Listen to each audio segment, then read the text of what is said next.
Bismillahirrahmanirrahim. Assalamualaikum warahmatullahi wabarakatuh. Perkenalkan, saya Anissa Furqoniah dari kelas Bimbingan dan Konseling A2 2019 dengan NIM 19010175. Di sini saya akan menjabarkan tugas saya dari tugas asesmen. Nah, di tugas asesmen ini kemarin saya telah mengambil data dari Google Formulir, yaitu angket yang dibagikan kepada peserta didik, dan telah diisi oleh mereka. Dan sekarang saya langsung aja ke datanya, yaitu pertama kita buka dulu di aplikasinya di ATP SMA ini.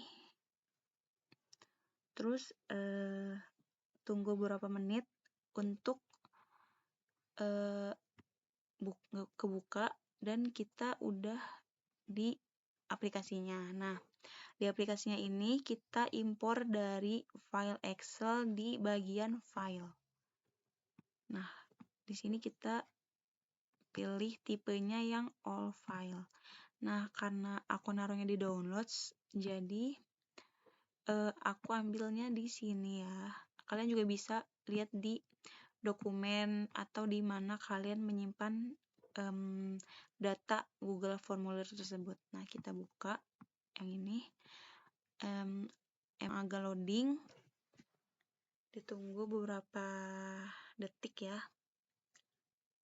Tunggu sampai kebuka, nanti bakal ada data-datanya yang kemarin aku udah sebar. Nah, ini dia data-datanya. Nah, pertama kita ganti dulu nih nama sekolahnya. Jadi sekolah SMA 2 Siliwangi. Nah, di sini kelasnya itu kelas 12 ya semuanya. Dan kelompoknya itu ini kelompok pertama gitu. Nah, sebelumnya aku bakal jelasin apa yang file, modul, view, eksekusi, manajemen data gitu ya. Nah, yang pertama itu file. File ini bisa bikin file baru atau bisa buka file dari aplikasi ini dan bisa save juga, bisa ekspor dan impor, bisa print juga. Nah, dari modul ini kita bisa lihat data peserta, analisis kelompok, dan analisis individu. Terus ini view itu ada browse ranah soal, yaitu yang di sini browse ranah soal. Nah, kita tutup dulu. Di sini ada eksekusi. Di sini ada manajemen data. Manajemen data itu kita buka yang pengelompokan. Nah, di pengelompokan ini ada beberapa pilihan, yaitu kita buka yang berdasarkan nilai aspek. Di sini kita bisa cek nilai-nilai aspeknya gitu. Nah, kita sekarang ke selanjutnya yaitu analisis kelompok. Nah, di analisis kelompok ini udah ada data atau grafik profil dari kelompok ini gitu. Nah, di analisis kelompok ini ada beberapa pilihan juga nih. Ada profil kelompok, display aspek, display konsistensi, 8 butir tertinggi dan 8 butir terendah gitu. Kita bisa lihat juga di display aspeknya. Nah, di sini kan mencakup aspek. Nah, kita bisa lihat ini aspeknya yang mau dipilih itu yang mana, yang mau dilihat grafiknya gitu. Misalkan peran sosial sebagai pria atau wanita. Nah, ini dia grafik dari aspek peran yang nomor 6 tadi. Peran sosial sebagai pria atau wanita. Kita juga bisa lihat yang 11 ini, persiapan diri untuk pernikahan dan hidup berkeluarga. Ini dia grafiknya. Dan di sini ada dari aspek konsistensi. Ini mencakup keseluruhan ya, karena memang nggak ada nilai kayak yang tadi, kayak display aspek. Nah, ini ada 8 butir tertinggi, itu ini grafiknya, dan ini ada aspeknya, ini ada butirnya. Nah, dari sini nanti bakal aku jelasin setelah aku jelasin yang analisis individu. Di sini ada 8 butir terendah. Nah, ini juga akan aku jelasin nanti. Sekarang aku bakal ke analisis individu. Nah, di analisis individu ini kita bisa cari nama dari data peserta yang ada tadi. Misalkan kita mau nyari namanya Fajar. Nah, di sini kita mulai mencari Nah, ada dua nih, ada Fajar Gumi dan Nurman Ahadi Fajar. Nah, kita bisa tampilkan, misalkan kita pilihnya Fajar Gumi. Nah, kita tampilkan. Nah, ini dia grafik profil individual dari Fajar Gumi. Nah, kita juga bisa lihat yang punya Nurman Ahadi Fajar ini. Kita tampilkan. Nah, ini dia punya Nurman Ahadi. Tapi kita juga bisa tampilin semuanya nih, semua. Terus tampilkan. Nah, kita bisa cari data pesertanya di sini gitu. Ini data-data yang tadi masuk. Nah, setelah itu aku bakal ke disfrag nilai. Nah, disfrag nilai ini data grafiknya seperti ini ya. Tuh. Terus di sini ada keterangannya juga, rata-ratanya 4,29, simpangan bakunya ada 1,1.12 dan koefisiensi variansinya ada 48,95. Di sini ada 8 butir tertinggi. Nah, ini dia 8 butir tertinggi dari data peserta gitu. Dan ada 8 butir terendah. Nah, selanjutnya aku akan jelasin yang tadi analisis kelompok dari tugas ini. Nah, tugasnya tuh sebenarnya kita cari di 8 butir terendah. Nah, di bagian aspek. Nah, di bagian aspek ini yang akan aku jelasin yaitu peran sosial sebagai pria atau wanita. Yang pertama, ini nomor 6 ya. Nah, lalu kita ke browser ranah soal ini. Nah, di browser ranah soal ini, karena aspeknya tuh nomor 6, kita buka dan kita lihat butirnya, ini butirnya 6.5. Nah, kita buka 6.5 ini dan kita pilih salah satu dari 6.5 ini yang akan dijadikan RPL nanti dan akan kita berikan aspek ini kepada siswa gitu. Ini pilih salah satu, tapi bisa juga semuanya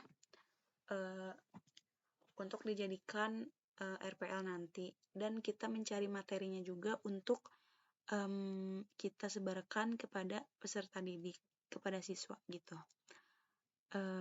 Nah, ini selanjutnya itu ada misalkan yang ke-10 ini, yang urutan nomor 4 ke 10. Di sini kan ada kematangan hubungan dengan teman sebaya. Di sini butirnya tuh 10.3. Nah, kita buka lagi browser ranah soal nomor 10 10.3. Ini. Nah, kita pilih salah satu juga untuk dijadikan RPL dan kita cari materinya untuk diberikan kepada peserta didik tadi gitu. Nah, di sini juga bisa di-scroll ke bawah. Ada lagi yang sampai ke 8 ini juga kayak tadi caranya gitu.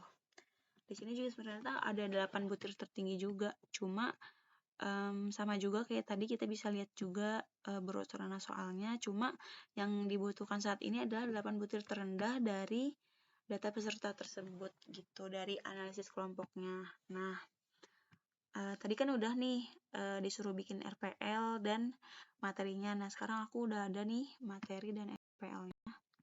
Contohnya yaitu yang pertama tadi adalah tuh peran sosial sebagai pria atau wanita. Di sini 6.5. Nah, aku ngambil materinya tuh yang mana ya, sebentar. Aku ngambil materinya mempelajari perbedaan pria dan wanita di masyarakat gitu. Di sini ada kan saya menjaga penampilan. Nah, ini yang B.3. Nah, aku ngambilnya tuh yang ini. Ambil judulnya salah satu dari 4 ini. Gitu. Nah, ini adalah RPL-nya. Ini. Di sini juga aku udah nyantumin sumber dan materinya. Ini adalah materi yang nanti akan diberikan kepada siswa gitu. Dan ada lagi materi RPL selanjutnya dan RPL-nya juga ada. Ini yang kedua yaitu judulnya, topiknya melaksanakan tugas dengan sungguh-sungguh. Nah, di aplikasi ATP ini yang kedua adalah kesadaran tanggung jawab. Kita lihat di sini browseran soalnya di nomor 5 kesadaran tanggung jawab. Nah, kita lihat di 5.4. Nah, di sini pilih salah satu.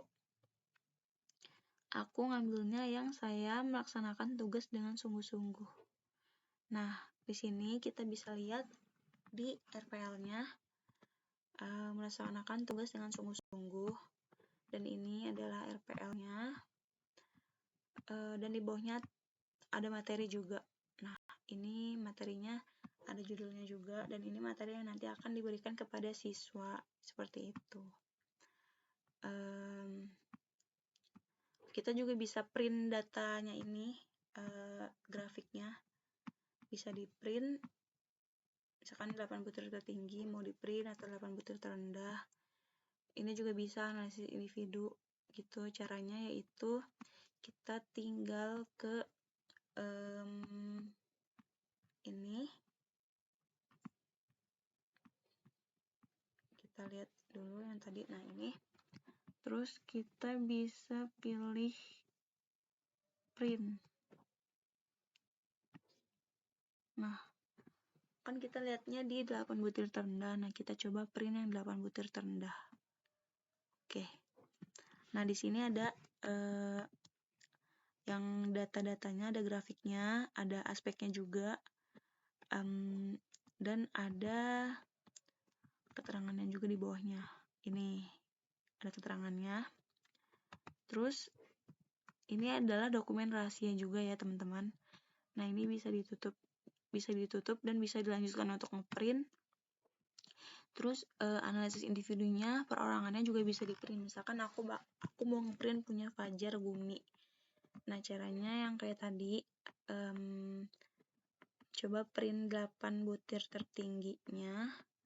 Kita klik ini, print 8 butir tertinggi dari analisis individunya Fajar Gumi. Nah, ini adalah grafik dan data dan aspeknya juga yang punya Fajar Gumi gitu. Terus kita sebenarnya tadi nggak ada namanya. Kalau namanya tuh bisa dilihat di sini, profil individu. Terus print profil individu punya Fajar Gumi. Nah, ini juga bisa kayak gitu. Muhammad Ramdan juga bisa, Sultan Pratama juga bisa. Tapi yang dijadikan tugas hanyalah yang 8 butir terendah dari analisis kelompok, kayak gitu. Mungkin cukup sekian penjelasan yang saya jelaskan. Kurang lebihnya mohon maaf. Semoga kalian yang melihat video saya ini mendapatkan ilmu dari apa yang telah saya jelaskan, dan lebih dapat dimengerti oleh kalian semua gitu. Intinya kurang lebihnya mohon maaf dari video saya ini. Cukup sekian dari saya. Hadza wallahu ya'lam wa yafazuna walhamdulillahirabbil alamin.